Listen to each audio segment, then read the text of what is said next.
Assalamualaikum warahmatullahi wabarakatuh. Sebelum memulai pengajiannya, saya minta tolong ditonton sampai selesai agar tidak gagal paham dan semoga bermanfaat buat teman-teman semua. Dan saya doakan buat teman-teman semua diberi Allah kesehatan, dijauhkan dari malapetaka, dan diberi rezeki yang berkah dan melimpah. Amin amin ya rabbal alamin. Oke, selamat menyaksikan pengajiannya. Semua kitab niki materi dasarnya kitab niki Itkon sing kula beton. Napa kitab napa? Itkon karangan Imam Suyuti. Nah, kenapa harus dikenali lebih detail mana yang makiyah madaniyah? Mun kula matur makiyah madaniyah gunanya apa? Kalau turun di Mekah itu potensi mansukhoh napa? Potensi mansukhoh. Kecuali kalam khobar, nggih, kecuali kalam khobar karena yang namanya mansuh itu tidak mungkin terjadi di kalam khobar. Kan nggak mungkin misalnya hari ini saya bilang Zaidun qaimun, Zaid berdiri, kemudian hari Ahad saya bilang oh tidak berdiri. Karena kalau kalam khobar itu kan kadung terjadi, napa? Kadung terjadi. Maka kemungkinannya ya tetap terjadi, wis kadung. Tapi kalau kalam insya atau amar itu bisa direvisi. Misalnya pagi-pagi karena pagi saya bilang, "Cung aku tukono pecel."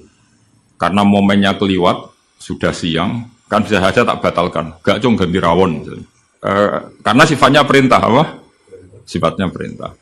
Ada muqtadul hal dalam semua perintah. Misalnya Rasulullah karena lemah di Mekah, maka perintahnya itu lakum dinukum waliyadin. Ya sudah agamamu, agamaku, agamaku. Agamamu, agamamu, agamaku, agamaku.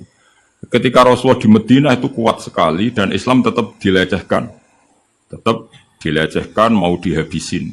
Nabi kena khitab, disuruh ngelawan. Makanya disebut kital. Kital itu saling perang. Karena kital itu dari masdar musyarakah ya, qatala yuqatilu muqatalatan wa qitalan wa qitalan. Jadi nah itu kan berarti karena muqtadul hal, karena ayatnya bersifat apa? Perintah. Jadi eling-eling ya. Terus yang bisa nasah mansuh itu hanya di surat-surat sing di situ kalamnya insya. Insya itu bisa amar, bisa napa nahi.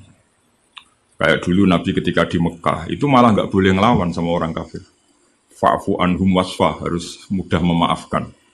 Tapi ketika di Madinah masih dipakai buli-bulian sama orang kafir, mau dijajah, mau dihilangkan eksistensi Islam. Lalu ada ayat turun di surat Haji, udzina lilladzina yuqataluna bi annahum zulimu wa innallaha ala nasrihim laqadir. Mereka yang diperangi. Jadi syaratnya diperangi, mereka yang diperangi, yuqatalun itu diperangi, itu diberi hak melawan. Tapi tentu harus diperangi dulu. Makanya di surat Baqarah istilahnya apa? Qatilul ladzina yuqatilunakum. Perangi mereka yang merangi kamu. Ada sebagian ayat redaksinya wa akhrijuhum min haitsu akhrajukum. Boleh kamu mengusir mereka karena mereka mengusir kamu. Jadi ayat-ayat ekstrim tentang perang, tentang kekerasan itu semuanya nunggu kondisi al-mujib lidzalik yang menyebabkan itu. Boleh perang kalau diperangi, boleh ngusir kalau diusir. Jadi gue nyetak bojo ngenteni dicereweti. Ojo ujuk-ujuk nyentak dhisik ben wedi mumpung rung diamuk. Wis karuan ra ngekeki blonjo esuk-esuk nyentak. Ayo pe ngomong apa? Oh yo sarap duduk. Wong lanang ngono kudu diobatno. Tapi nak kono wis ngamuk, lah kowe oleh nyerang. Tapi biasanya wis down sih. Biasanya wis diamuk setengah jam wis down. Sak jam setruk wis. Tuh kalau kata Mbah Mun kalau guyon gitu, di bojo cerewet itu baru mari sugih. Tapi santri-santri yang di belakang bilang, gak mari sugih, Mbah, mari setruk. Jadi karena ilmu tentang itu gak cukup. Ilmu ulama mana saja kalau menganalisis perempuan itu gak cukup. Jadi pasti banyak khilafnya. Karena itu polanya perempuan itu gak jelas, itu gak bisa dianalisis. Jadi itu ilmu siapa saja bisa. Saya pernah diminta ngaji di Mbah Hamid Bedowi itu, acara haulnya Mbah Hamid. Tapi ya enggak undangan, karena saya memang jarang mau undangan umum. Ini perlu dicatat, senak sing pengen ngundang istibatal loh, demen kecewa wis. Pokoknya saya itu hanya mau pernah guru sama pernah sepuh. Itu saja sifatnya ada undangan. Saya datang terus karena saya datang terus ditunjuk disuruh ngaji, bukan undangan terus di dinner itu kayak artis keribetan itu. Ya kayak seperti ini aja lah, ngaji sudah ngaji. Perempuan itu satu-satunya makhluk pangeran sing tahu membantah Kanjeng Nabi. Kalau bolak-balik cerita, jadi di Quran ada ayat surat jadi surat Mujadilah, tapi umumnya orang baca apa? Mujadalah. Sebetulnya itu secara nuzulul ayat lebih pas dia namakan Mujadilatun, apa? Karena Mujadilatun itu isim fa'il pengganti fi'il mudhari' yang di ayat qad sami Allah qaulallati tujadiluka. Dadi allati ing wong wedok tujadilu kang bantah sapa lati. Nah, pengganti fi'il mudhari' itu di nahwu itu isim fa'il karena zamannya sama. Fi'il mudhari' zamannya hal dan istiqbal, itu penggantinya hanya isim fa'il. Jadi kalau rajulun yadribu bisa diganti ad-daribu, paham ya? Rajulun yansuru boleh diganti nasirun. Berarti kalau hiya tadribu bisa diganti doribatun. Makanya kalau maknanya ya qad sami'a, teman-teman midanget sapa Allah kaulalati ing pengucapane wong wedok silelati tujadilu kang bantah sapa lati ka ing sira Muhammad fi zaujiha ing dalam babakan suamine lati. Watastaki lan nglaporno sapa wong wedok, nglaporno Kanjeng Nabi. Jadi Nabi seumur-umurnya itu hanya dilaporkan oleh perempuan. Nabi lho nih. Ora trimo kiai Nabi itu dilaporno. Jenenge wong wedok menadak trimo bojo enteng. Nabi wae dilaporno. Jadi wong wedok Nabi wae dilapor. Dilapor ilallahi maring. Terus sempat terjadi debat. Makanya terusannya ayat wallahu yasma'u tahawurakuma. Wallahu ta'awwu yasma'u krungu sapa Allah. Tahawurakuma ing perdebatan sira loro. Iku perdebatane Nabi kalian perempuan itu. Muhawarah itu kalau dalam bahasa Arab itu perdebatan. Jadi muhadasa, muhawarah itu maknanya apa? Perdebatan. Makanya kalau orang latihan apa konversasi Inggris itu, conversation Inggris itu disebut apa? Muhawarah apa? Muhawarah. Muhawaratul lughat al-Injlisiyah, muhawaratul lughat al-Arabiyyah. Itu debatnya itu wah luar biasa. Sekamane Nabi kudu kalah wae muwara kekasih pangeran musom-som wedok. Jadi khaulah itu wahyu. Pokoknya ceritanya kudu wahyu, gak oleh cerita elek. Khaulah itu wahyu. Mbah Barkhat, mbah Barbiye mulai itu pas sujud. Sing lanang wong Arab. Wong Arab ku gak mangan mendoan, gak mangan tempe. Iso mbok bayangno. Wong Jawa ono bojone suci tenang ae mangane mendoan. Ambek sego jagung. Dadi ra wong ayu ya biasa wae. Jadi wong Arab ku mangane daging. Terus neng hadis semua asbabun nuzul redaksine fa'ajabat ajizatuha. Nah, bermaknane yo fa'ajabat mongko gawakno hu ing rajul jenenge Aus bin Somit. Apa ajizatuha wis bermaknane dhewe ajiz. Pokoke pas sujud itu sing gawakno ajizatuha. Itu jorok niki. Niki murid kecelakaan. Jadi makna sing bener ra iso, nak makna ngono iso. Jadi uteke wis elek banget. Akhirnya jaluk, sing lanang njaluk. Karena sing wedok lagi sujud, lagi nikmati pangeran ra gelem.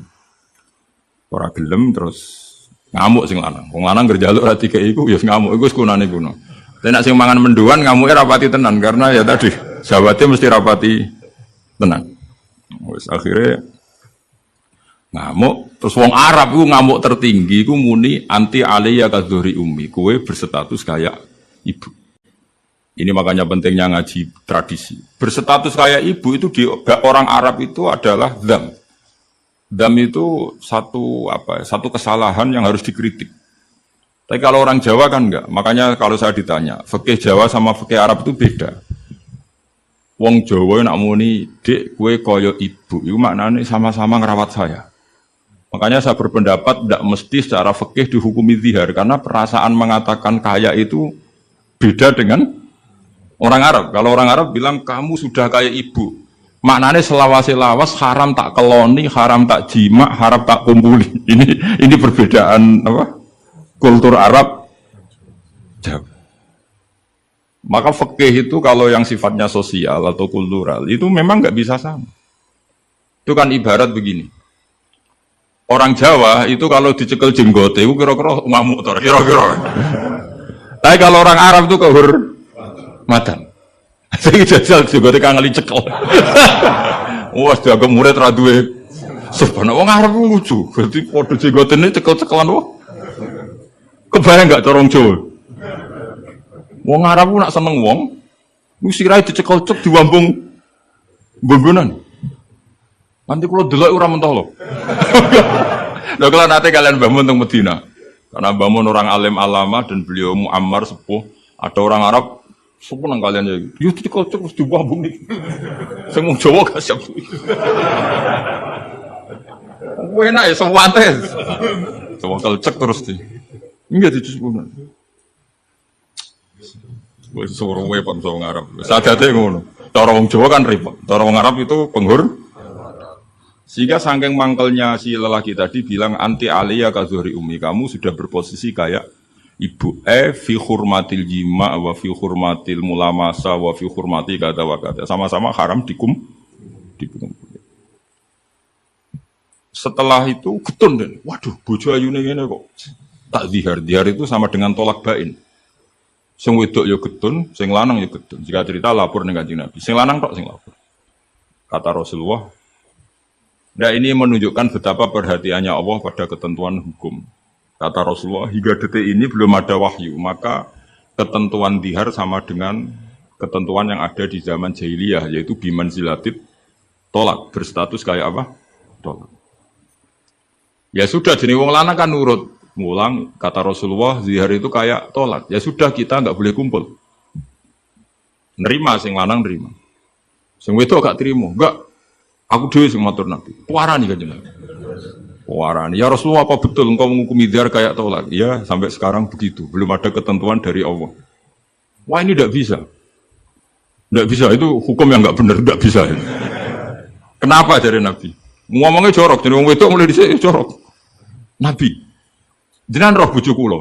Yo ngerti dari Nabi, yo ngerti. Akala syababi wa afna umri wa nasartu lahu batni. Terus ayat hatta idza akala syababi terus ngomong terus. Enak wae sakniki dihukumi tolak. Kula riyen wayu kinyis-kinyis, sakniki wis rapati ayu. Mergo wis tuwa. Anak kula kathah. Cara hukum tolak zaman kula ayu ora masalah dipegat, kula golek bojo jek gampang, tapi aku saiki wis tuwa. Meskipun isih ayu, tapi meskipun isih ayu. Jenengan ngertos wong lanang.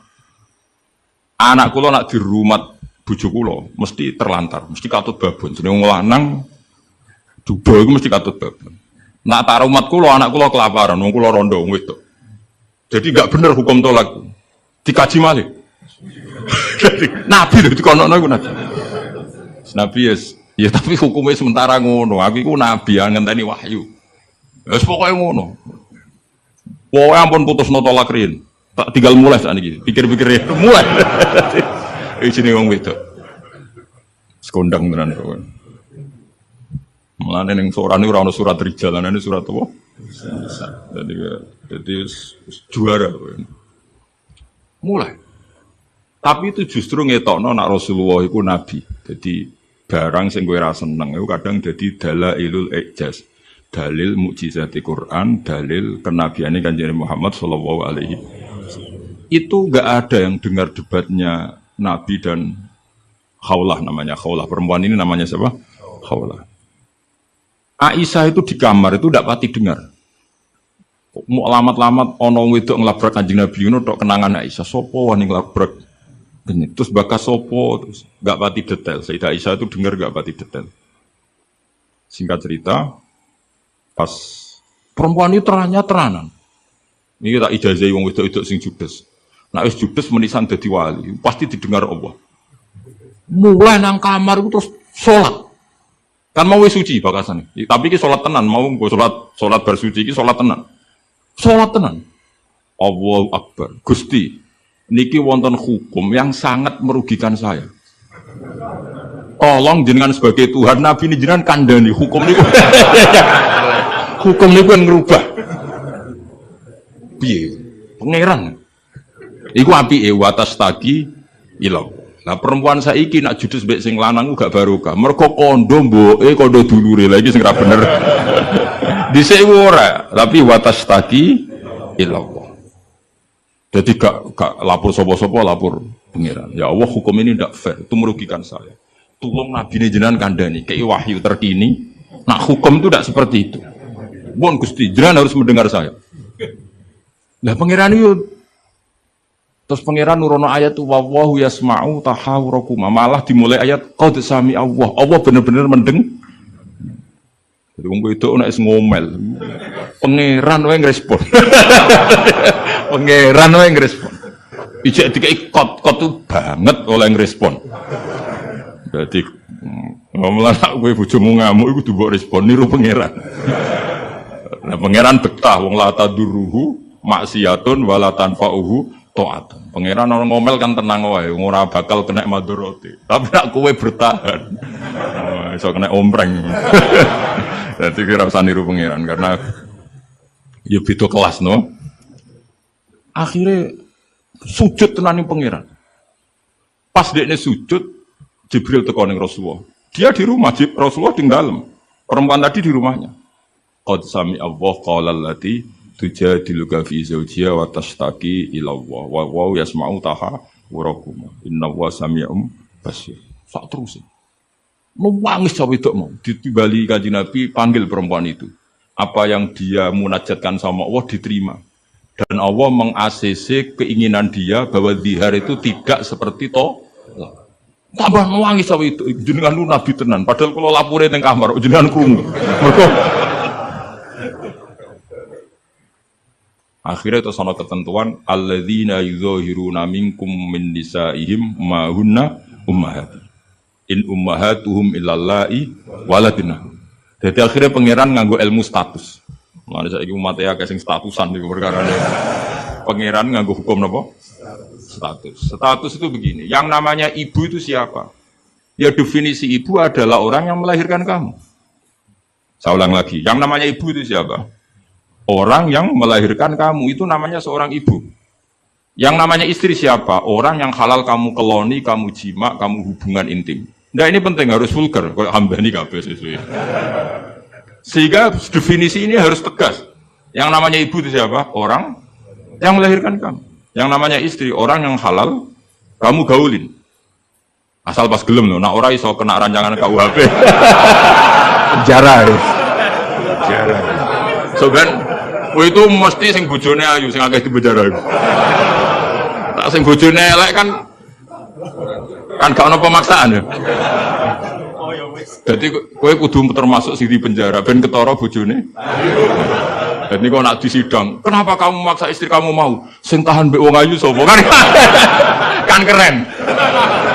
Tapi misalnya di Swidang bojomu elek merongos. Pertanyaannya hakim, ngono wae kok ora betah. Elek gitu. Kan gak pantas banget. Oh isen lho, terus sidang ngono. Bojone wae elek. Bareng disidang. Orang-orang ini pertanyaan, wong ngono kok ora kuat ngempet kan ngono. Tapi nak wahyu terus kira kuat ngempet kan hakim kan. Mesti pikir-pikir. Ketoke pantes.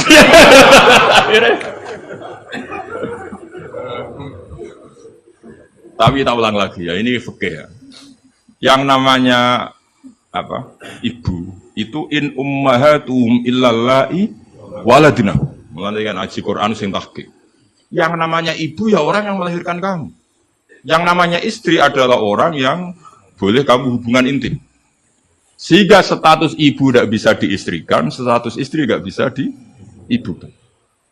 Maka karena ini penstatusan yang salah, saya ulang lagi, ini penstatusan yang salah, maka nggak perlu punya efek. Efeknya hanya dari segi sanksi kafaroh, bukan merubah status hukum. Ini hati-hati, awas ini salah. Rokok enak sekali. Sebab itu Allah oleh ngendikan wa innahum la yaquluna munkaram minal qauli wa zura, menstatuskan istri sebagai ibu itu omongan sing ngelantur sing ora bener. Wong istri kok distatuskan sebagai ibu. Itu tidak bisa. Yang namanya ibu ya orang yang melahirkan, yang namanya istri orang yang boleh dijak hubungan intim. Ini kan enggak nyambung. Ya darani misalnya Hamdani semuanya gini, Gus Baik itu muridku, ya stres ngomong ngono. Karena menstatuskan sesuatu yang enggak benar. Paham ya? Misalnya kue turunan Tunggul Ametung terus ngerasa oleh mulya timbang Habib kan ra bener untuk Tunggul Ametung kok ape saingan nasab untuk Rasulullah kan wis ora bener. Sesuatu yang enggak bener itu enggak perlu didengarkan. Maka hukumnya apa? Ya ibu tetap ibu, istri tetap istri. Soal nanti karena kesalahan ngomong hanya disuruh bayar kafarah. Tidak otomatis istri berstatus kayak ibu yang haram dikumpuli selawase lawas. Ibu hebatnya Quran. Jadi omongan salah itu gak perlu didengar. Mulane nek ana mubalek to ustaz, saya ini punya otoritas untuk fatwa ngajine ning ndi. Wong sorop ora iso wae fatwa iku piye. Mondoke iku ning ndi? Zaman mondok ora tau munggah bareng dadi kiai kok mletene ra karuan. Ngono iku kudu ditakokno kanca sak kelase. Iku ngerpek ta ora terus kan. Nak ra mlete dibarno, tapi nak mlete kudu dielingno. Utawa golekno gurune. Oh, nak sekolah ngadeg terus ora tau. Karena Allah itu tidak ingin ya agama dibuat main-main. Agama itu jelas, aturan mainnya jelas. Jadi makanya in ummahatuhum illallai waladunahum. Yang namanya ibu ya perempuan yang melahirkan. Sehingga jelas, aturan mainnya jelas. Semenjak itu Nabi mencabut tradisi jahiliyah yang menstatuskan dihar sama dengan tol. Paham ya? Jadi hidup itu harus jelas. Sama seperti Quran juga gitu. Quran itu sakral, nggak mungkin salah. Kalau ada salah, berarti salah penafsirnya, salah penerjemah. Quran tetap terbebas dari kesalahan itu semua. Karena Quran itu sakral. Misalnya wong ngomong kiamat itu berdasar hitungannya Quran, itu tahun 2012. Nyatanya gak nane rasido. Ya. Sampai kulo sering gak SMS, konco-konco kulo sing kiai. Gus ngenteni kiamat teng pundi? Terus nang kene lho nang omahku mek ngopi ya. Kiamat to. Ngono sing wedi yo akeh perkarane apa napa? Kiamat 2000 piro iki? 12. Nah, rencana aku ben sesuk. Wong ora melok gawe kiamat kok geger. Wong Rasulullah sing kekasih pangeran wae ndak dikasih tahu kapan. Israfil lho sing go trompet ngalor gitu. Lu ora ngerti yo.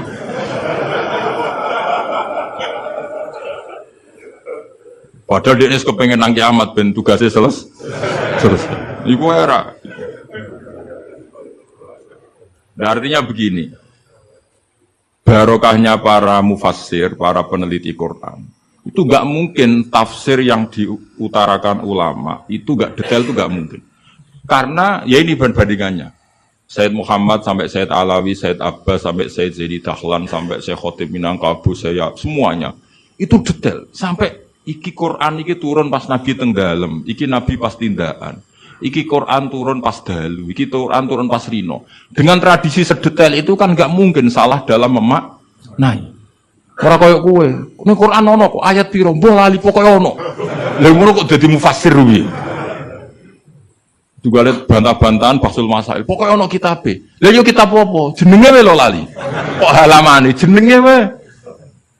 Padahal ulama dhisik, ayat iki turun pas Nabi tindak, turunnya pas bengi, pas musim dingin, pas musim panas. Dengan pengetahuan sedetail itu, kemungkinan salah itu kecil. Jadi dapat dibakas. Al-Khadori wasafari, cara kowe kan gunane apa dibakas ning omah mbek wis ra bakat ngalim, ning teke saya lek.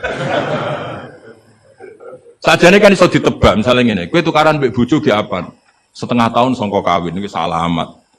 Umur-umur bulan madu kok wis tukaran. Tapi nak kowe sering tukaran mbek bojo sering jok piro bar 10 tahun.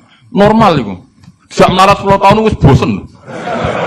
Dadi pancen wis wayahe brontak.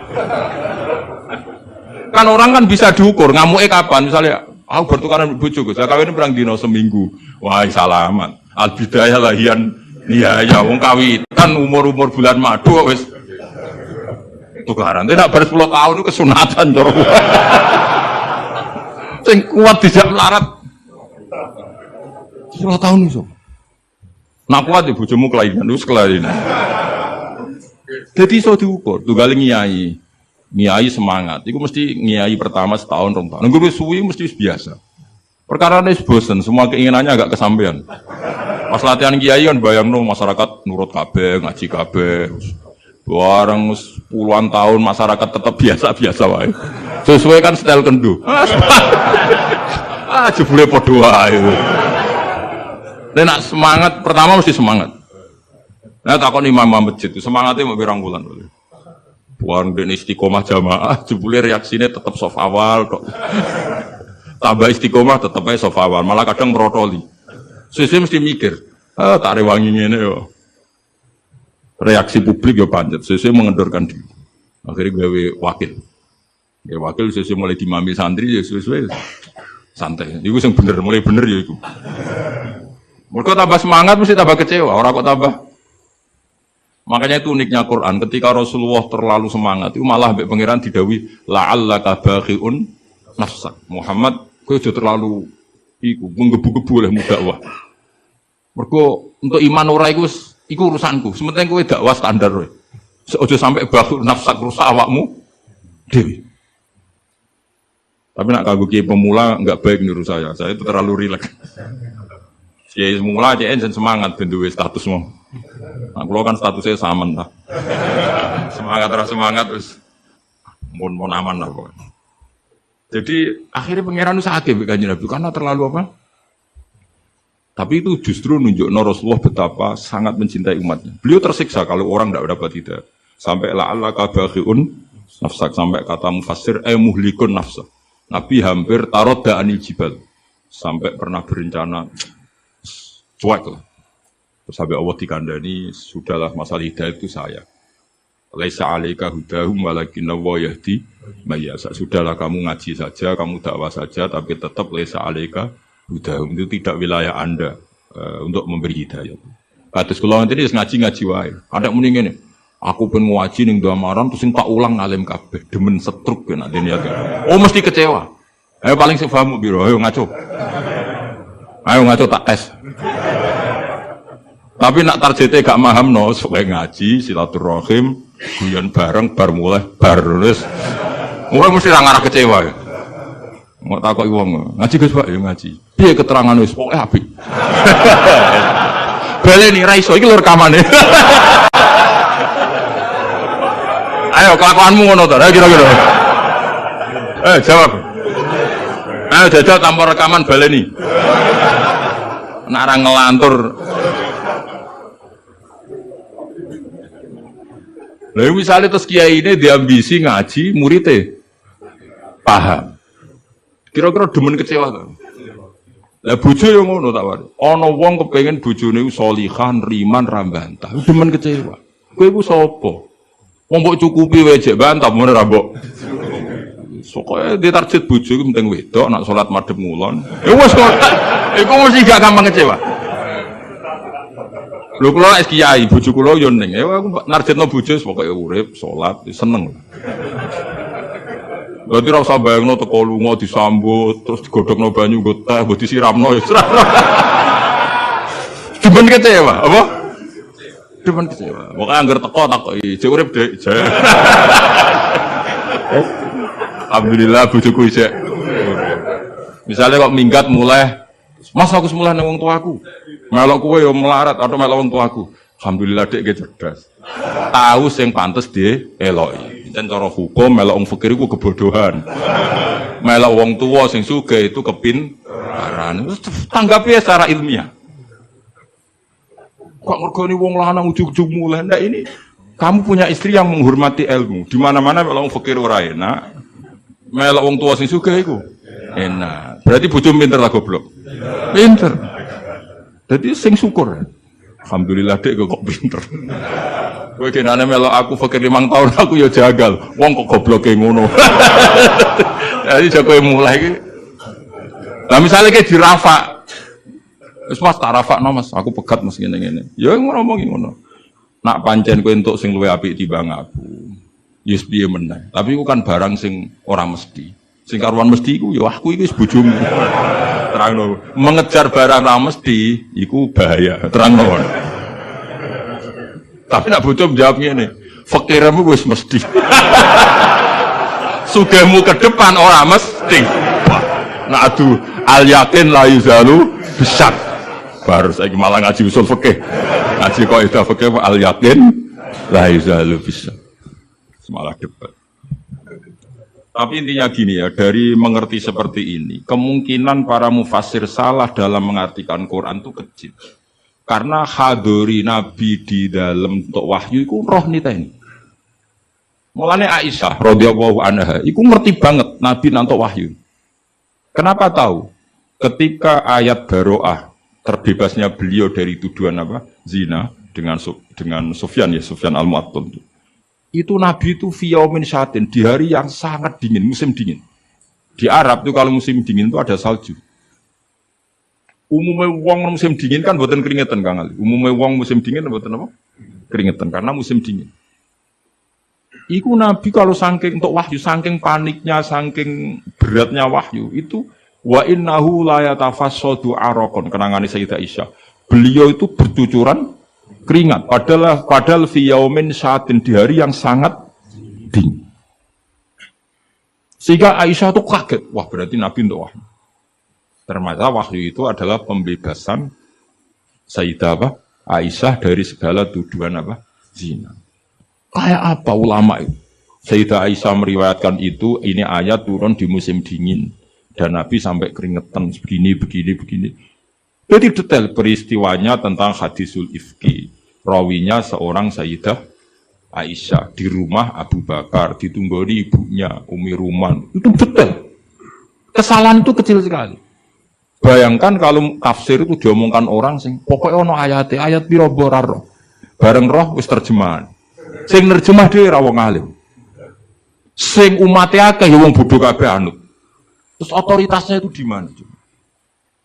Bayangkan ulama dulu, was alim, diuji oleh orang alim, dia murid alim, dikontrol oleh orang alim.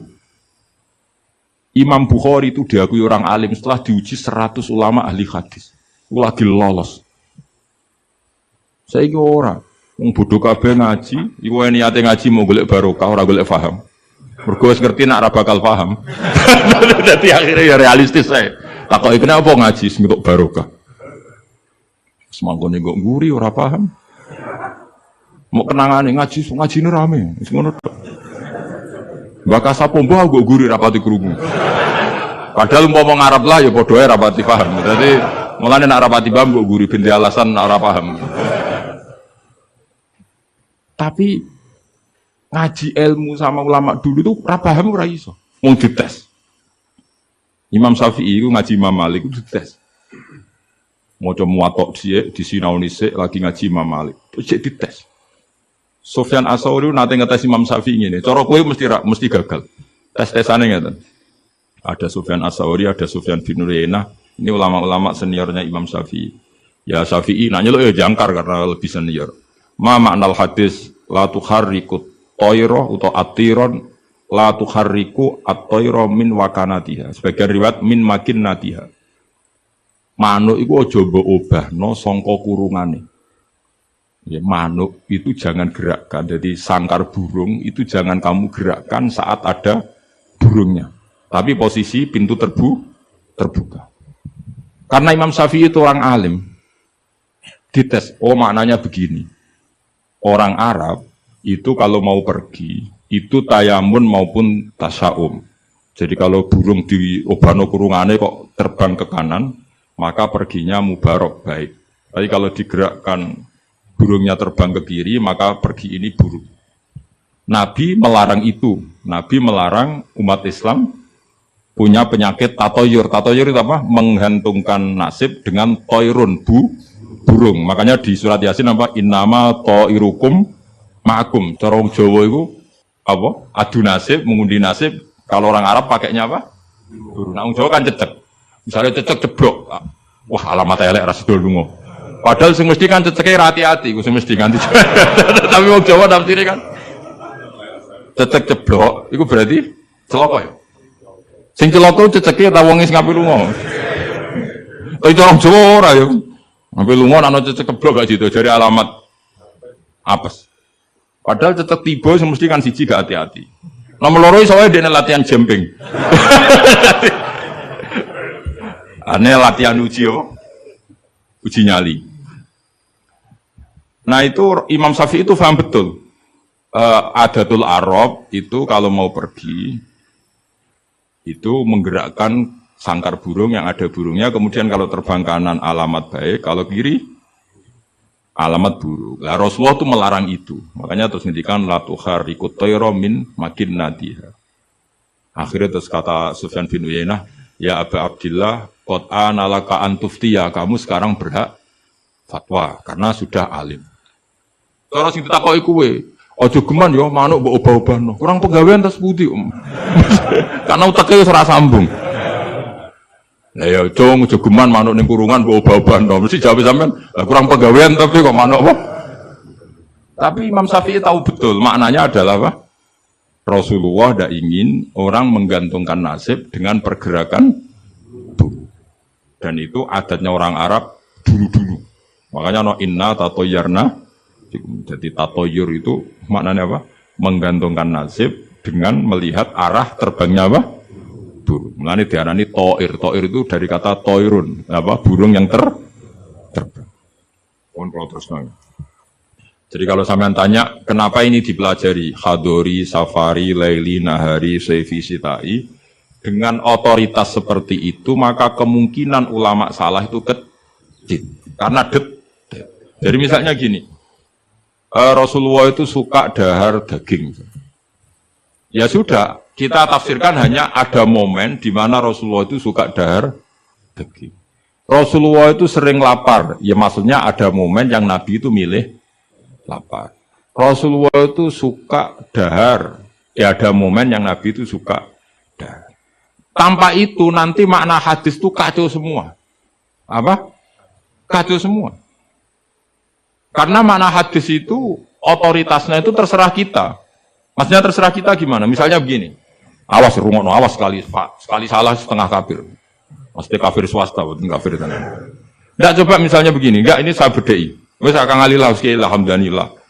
Ittaqu waha, kena makna nih, coba, tidak jawab saja. Ittaqu wa diya sira kabeh. Takutlah sama Allah. Dengan cara apa coba? Wah, aku mbek Allah wedi terus kabeh melayu, menghindari Allah. Tapi lafaz yang sama dipakai ittaqun nisa, takutlah sama perempuan, sama istri serius. Wis takut ora usah dikongkon wis takut. Ada lagi misalnya nyuwun sewu ittaqul hayyah, kamu takutlah ular. Ittaqul faqr, takutlah sama kefikiran. Sama-sama kalimatnya takut, tapi tetap proporsional sesuai makna yang terkait. Ittaqullaha bitaat, takwalah Allah dengan melakukan taat. Justru takwa kepada Allah itu kita harus menuju Allah. Ya saya ulang lagi ya. Takwa kepada Allah itu justru harus menuju Allah. Lafaz itu akan proporsional sesuai konteksnya. Dan ini para pendengar harus tahu. Misalnya saya ulang lagi ya. Ittaqullaha, takutlah kepada Allah. Apa artinya kita menghindari Allah? Kalau kamu takut ular, takut perempuan cantik, kena fitnahnya harus menghindar. Kalau takut Allah, kalau menghindar kan malah salah. Makanya di Quran ada ayat gimana? Wa dhannu alla malja'a minallahi illa ilaih. Ada 3 sahabat yang melakukan kesalahan, yaitu takhalluf anil jihad. Beliau terlambat mengikuti perang Tabuk. Singkat cerita dineng Kanjeng Nabi sampai 50 hari. Semua sahabat diperintahkan Nabi jangan omongi dia. Hujron dineng. Sehingga ketika dineng itu mereka sudah selesai hidupnya. Ini disebut wa alas salasatil ladzina khulifu hatta idza daqat alaihimul ardu bima rahubat wa dhannu, saat terusnya itu sampai wa dhannu alla malja'a minallah illa illah. Ketika dineng Nabi, dineng sahabat, wah entek urip. Bareng ngrasa entek uripe terus beliau iktikaf di masjid, bahkan menyancangkan diri, mengikatkan diri di tiang masjid, dan dia berjanji semua hartanya diamalkan, semua hidupnya diibadahkan, dan dia mengira sudahlah saya tidak bisa lari dari Allah kecuali menuju Allah itu sendiri. Jadi unik kan, takut Allah itu artinya apa? Justru harus mendekat. Kamu takut kiai, semua kiai kita hormati. Kita hormat sama Mbak Arwani, Mbah Mun, hormat sama Mbah Hasyim Asy'ari. Tapi hormat kita, takut kita malah kalau ada kiai ngaji kita mendekat. Tapi kalau takut olah kubra, harus lari. Nah, sama-sama kalimatnya takut. Nah, bayangkan kalau makna di Quran seperti ini tidak oleh ahlinya, betapa salahnya. Sama-sama kalimatnya takut. Nah, tapi dengan banyak pengetahuan yang musalsal ila Rasulillah Shallallahu Alaihi Wasallam, kita tahu proporsi ittaqun nisa kayak apa, ittaqullah kayak apa, ittaqul hayyah kayak apa. Cinta juga gitu, cinta kepada Allah kayak apa, cinta kepada Rasul kayak apa, cinta kepada perempuan kayak apa, cinta pada teman kayak apa. Semuanya redaksinya juga hub, mahabbah. Tapi orang akan proporsional. Makanya ulama itu kalau ngendikan lafaz yang sama itu ditafsiri beda-beda. Misalnya gini, yang paling terkenal. Nak kira atau krungu ya kebangetan. Inna waha wa malaikatahu yusholluna 'alan nabi. Wassalat minallah ar-rahmah wa minal malaikah istighfar wa minal adami tadarruun wa du'aun. Coba, Allah itu kan di atas Rasulullah Muhammad. Apapun hebatnya Kanjeng Nabi kan di bawah Allah. Berarti Allah di atas Kanjeng Nabi. Maka ketika ada ayat gini, Inna woha saat temennya Allah Ta'ala yusolli misalnya. Moco solawat sopo Allah. Masa moco ni solawat Allah mending ini. Allahumma sholli ala Muhammad. Loh Allah dia kok mending Allahumma terus piye kan gitu. Paham ya? Tentu redaksi ini Allah ya usolli ala Muhammad. Saya menambahkan rahmat kepada. Ya langsung jadi usolli ala Muhammad. Azidu alaihi rahmatan. Saya menambahkan dia tak kasih rahmat. Wa minal malaikati istighfarun, ketika seorang malaikat disebut meja sholawat kepada Nabi, artinya malaikat memohon kepada Allah supaya menambahkan sholawat atau istighfar. Nah kita ini kan wong sombong. Kita semua ini nak wong sombong, nak dongakno Kanjeng Nabi, wong kowe dhewe nasib ora jelas kok dongakno wong sing jelas. Ya demen guyu malaikat. Ya Allah, tolong ya Rasulullah itu jenengan sakake ini nak ora bahaya kafir. Maka ketika kita baca sholawat kepada Nabi itu bentuk tadarruk kita, bentuk DPDP kita. Ya Allah, jasanya Nabi yang begitu banyak, saya tidak mungkin membalasnya. Sehingga urusan balas membalas budinya saya pasrahkan jenengan. Sehingga sholawat dari kita itu pengganti doa jazallahu anna Muhammadan bima huwa ahlu. Balaslah ya Allah Rasulullah Muhammad dengan status yang beliau miliki. Karena kita ini utang jasa tapi tidak berkutik mau balas pakai sehingga sama-sama sholat. Minallah maknanya pemberian, dari malaikat maknanya istighfar, dari kita maknanya tadarruk. Semuanya katanya sholat. Jadi makna itu pasti ada proporsinya. Ada apa? Proporsi. Dan itu lama tahu. Sehingga kemungkinan salah itu kecil karena dari awal dianalisis tadi ada ayat hadoriyah, safariyah, lailiyah, nahariyah. Sehingga detail. Nah, barokahnya ngaji ini kamu kemungkinan mufasir ulama dulu salah itu kecil sekali karena tadi terhitung. Bahkan per kalimat itu terhitung.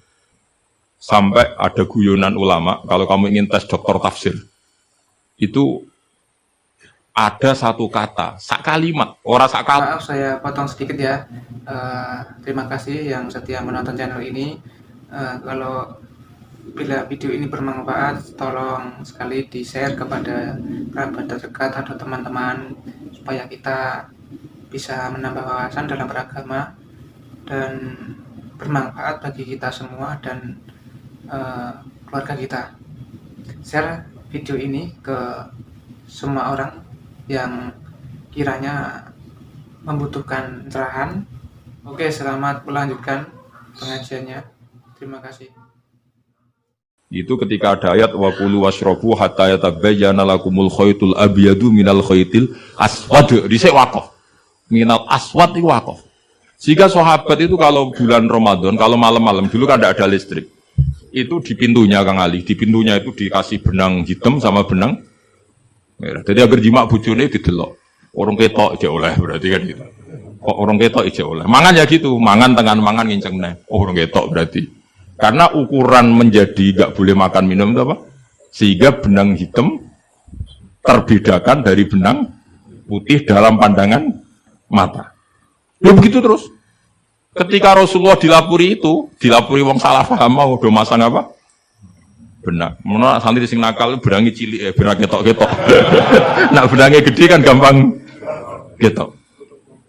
Akhirnya Jibril teko. Orang ngono maksudnya umatmu salah paham. Iki aja ana sak kata suruh tak turunno minal fajr. Jadi minal fajr itu satu-satunya contoh ning Quran Sing turun mau sak kalimat tok. Dadi Jibril kok langit medun ning bumi, iku mau nggawa minal fajr. Ya sakake ya rumah. Kok langit tok bumi mau nggawa apa? Minal fajr. Iku Jibril mau turun apa? Minal fajr. Satu-satunya contoh Quran turun sak anu. Sak kata, sak kalimat, ora kok apa?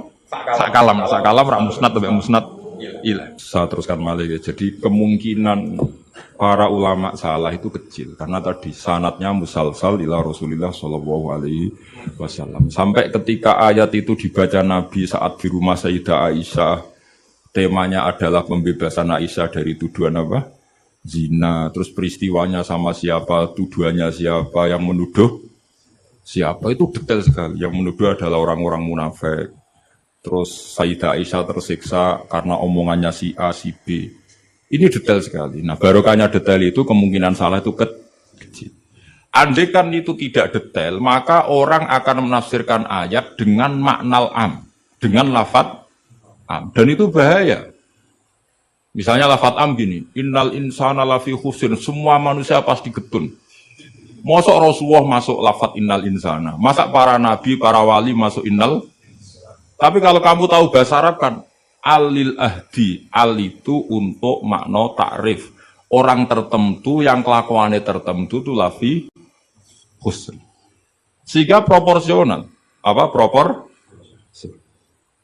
Makanya ketika ada ayat misalnya gini, wa anni faddaltukum alal alamin. Bani Israel didawi pangeran, saya memuliakan kamu di atas seluruh penduduk dunia.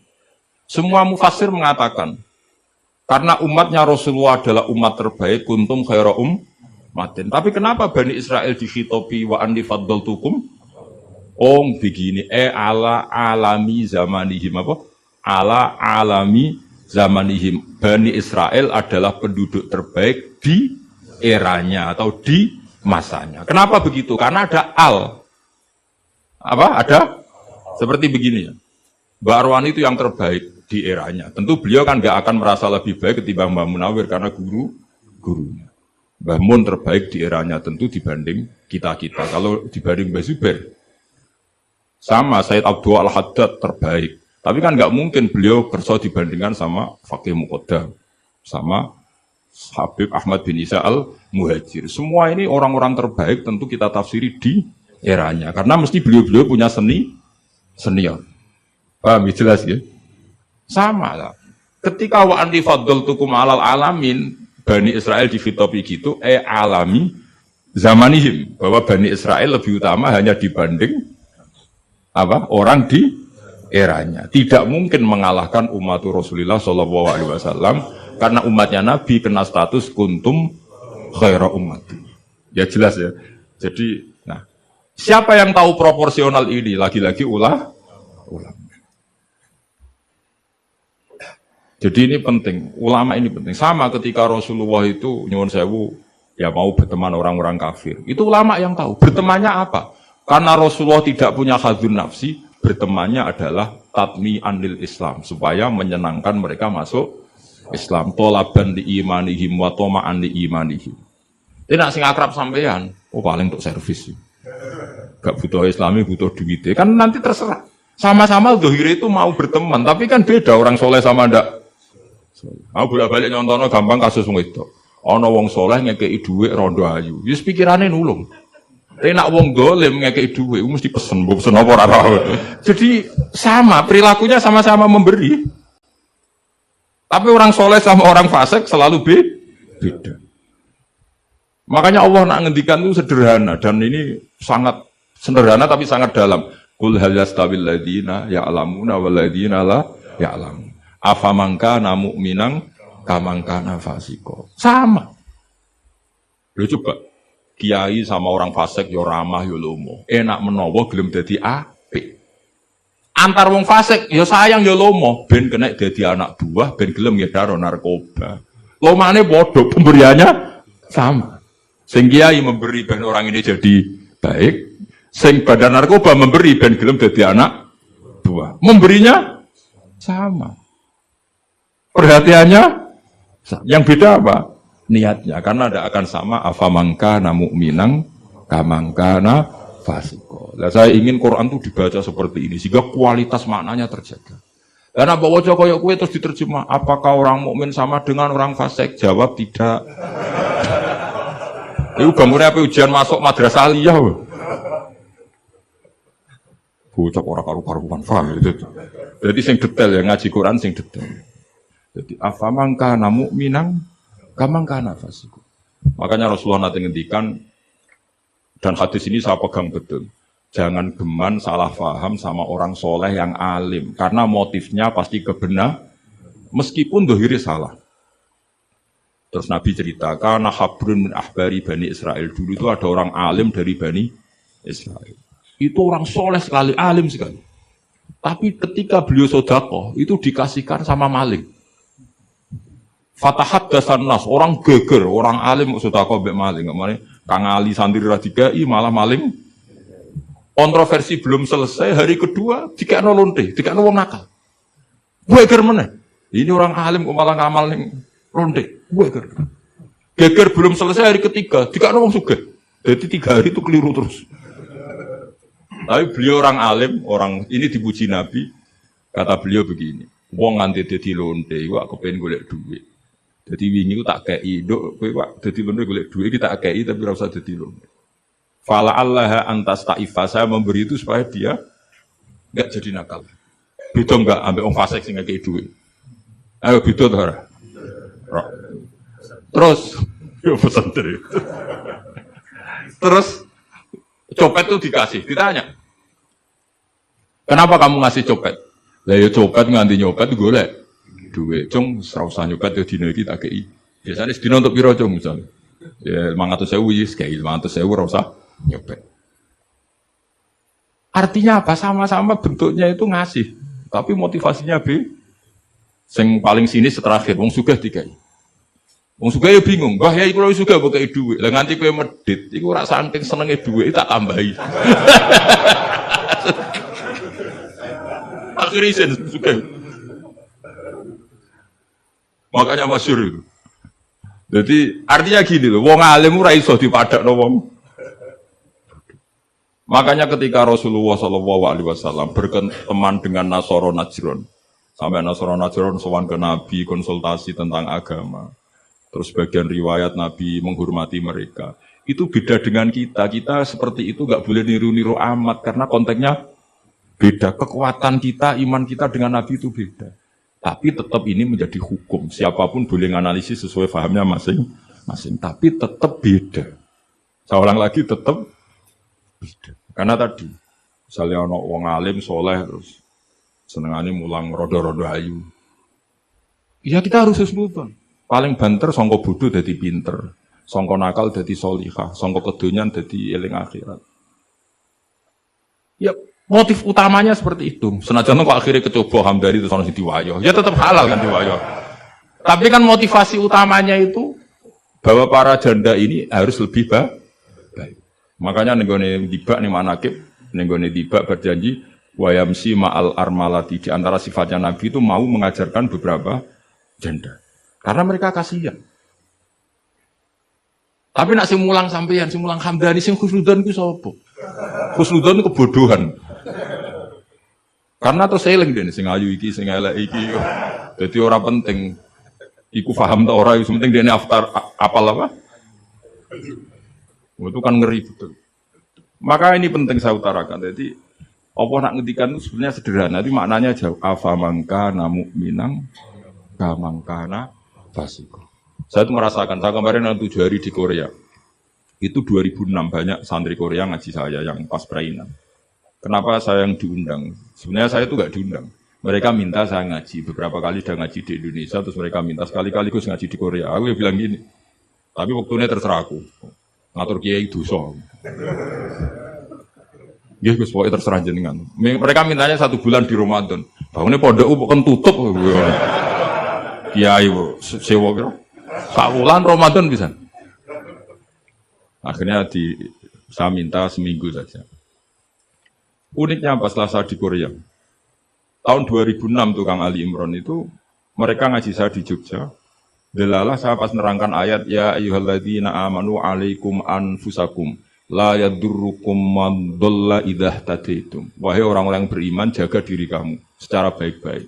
Setelah kamu menjaga kebaikan kamu, setelah kamu menjaga iman kamu, setelah kamu menjaga konsisten istiqomah kamu, la yadurrukum man dhalla idza tadaitum. Orang sekeliling kamu sesat enggak masalah. Kamu hidup di Jakarta enggak masalah, di Hong Kong enggak masalah, di Thailand enggak masalah. Sementing kesalahan kamu itu mereka terinspirasi. Itu satu-satunya ayat Gus yang menjadi kita nyaman hidup di Korea. Ustadz-ustadz di sana merasa nyaman. Enggak apa-apa kita dikepung orang ateis, dikepung orang macam-macam. La yadurrukum man dhalla idza tadaitum. Akhirnya dikenang. Nasihat saya itu dikenang. Akhirnya mereka sepakat ngundang saya semua guru-guru terus ijazah itu. Ya sudah, Korea itu bumi ateis, bumi di sini tuh nangis semua karena lama enggak dipakai sujud. Padahal lakal hamdu mil'us samawati wa mil'ul ardi, bahwa memuji Allah itu harus memenuhi langit dan memenuhi bumi. Nanti kalau orang Korea enggak ada orang Indonesia, bumi ana sing lodang. Jadi didelok malaikat kok dhuwur, ini kok lodang karena enggak ada yang sujud. Tapi baru kayak dikepung TKI 49.000. Dan itu separuh lebih sholat.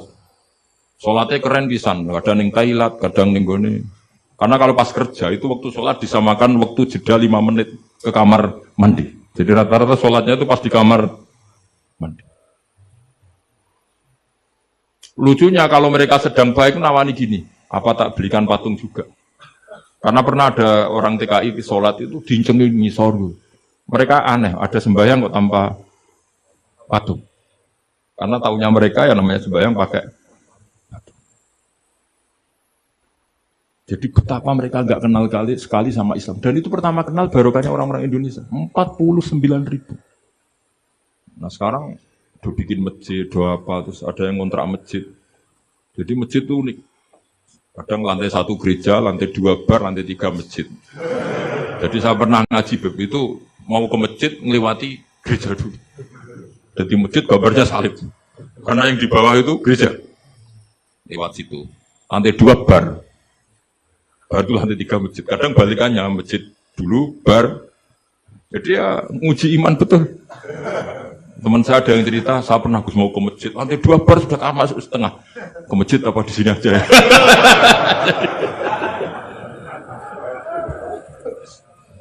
Tapi ya tadi, makanya kita semua syukur betul umatnya Rasulullah Shallallahu Alaihi Wasallam itu dikawal Quran ila yaumil kiamat. Jadi yang dikawal Quran bukan orang Kudus saja, bukan orang yang daerahnya mayoritas Muslim saja, termasuk orang yang di Korea, di Uni Soviet juga dijaga Quran. La yadurrukum man dhalla idza tadaitum. Saya punya dokumennya ya, orang-orang Rusia Kang Ali, ketika Uni Soviet itu mengkooptasi 100 tahun. Itu orang-orang Islam turunan Uzbek, turunan Syria, turunan Arab. Itu kalau ngajarkan tauhid itu di basement, di bawah tanah. Karena mereka dipaksa menjadi komunis. Tapi Allah itu maha kuat.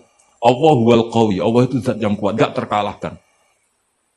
Mereka selalu ngajar anak-anaknya di bawah tanah untuk ngajarkan tauhid. Dan doa mereka didengar Allah. Akhirnya Uni Soviet hancur menjadi negara persemakmuran. Tapi sekali menjadi negara persemakmuran langsung menjadi negara Islam, yaitu Ceknya Uzbek Tajikistan. Laukanu khina kufrihim tidak belajar Islam maka tidak bisa mendirikan negara Islam. Tapi karena mereka ketika dikooptasi Uni Soviet tetap belajar Islam, sehingga pertama merdeka langsung negara Islam. Andai kan mereka sudah meninggalkan Islam secara pelajaran maka tidak bisa mendirikan negara Islam. Tapi mereka ketika dikooptasi tetap belajar Islam meskipun sembunyi itu jenenge la yadurrukum man dhalla idza tadaitum.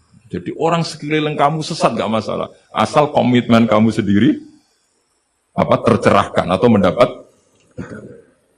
Saya itu ingin ya Quran-Quran seperti ini tuh mancep ning umat Rasulullah sallallahu alaihi wasallam. Jadi eling-eling ya ayyuhalladzina amanu alaikum anfusakum la yadurrukum man dhalla idza tadaitum. Jadi kamu enggak usah takut sama. Kayak apa Jakarta?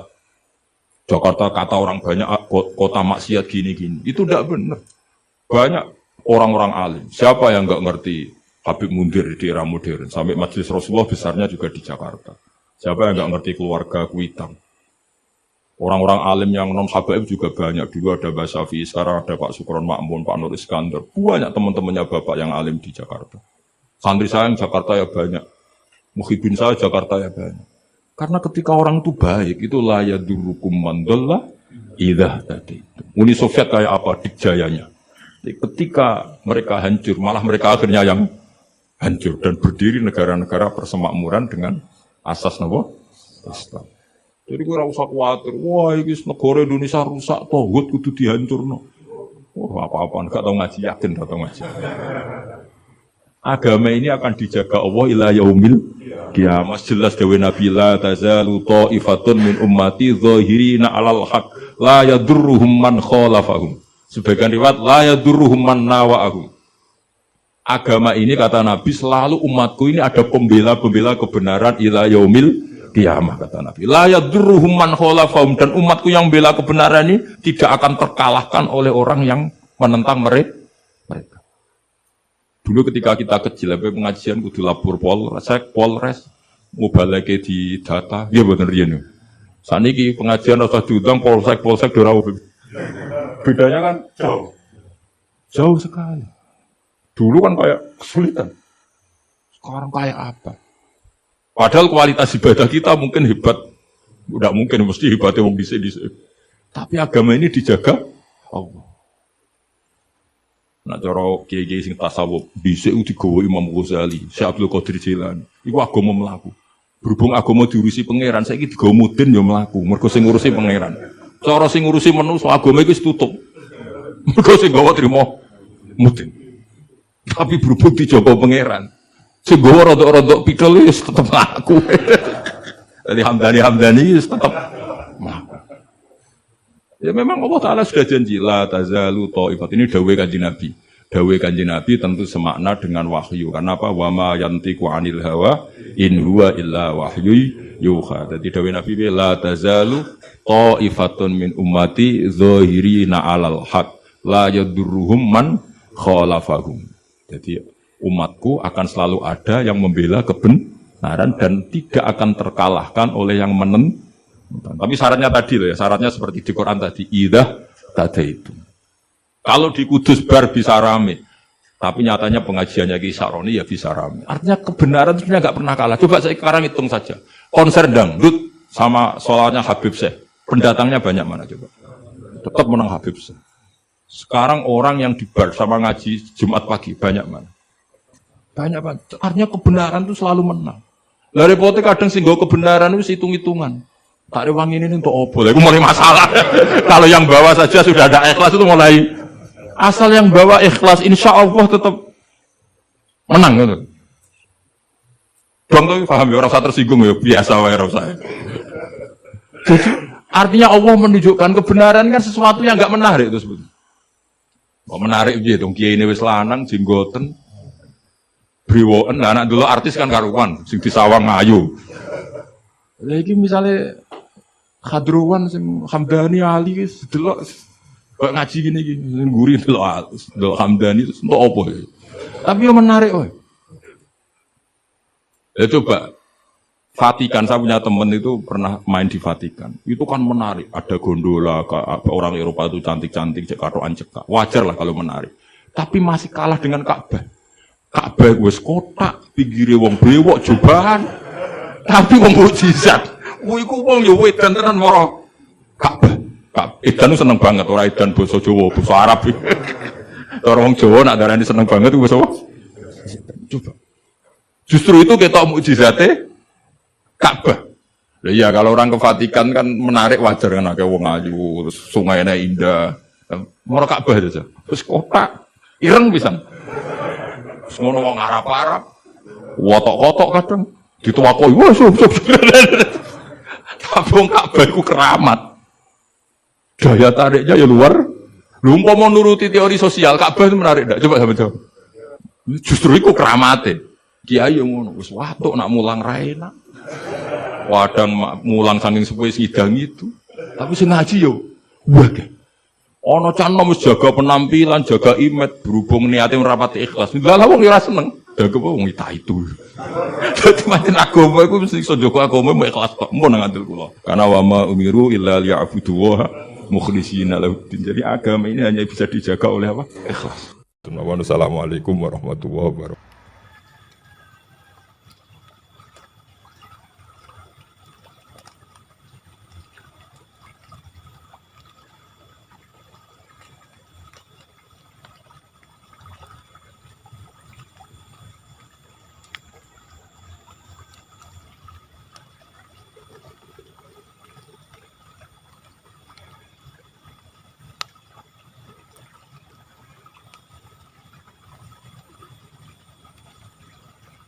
Oke, terima kasih sudah menonton pengajian kali ini.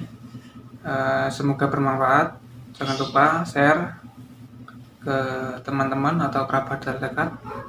Dan sampai jumpa di video selanjutnya. Assalamualaikum warahmatullahi wabarakatuh.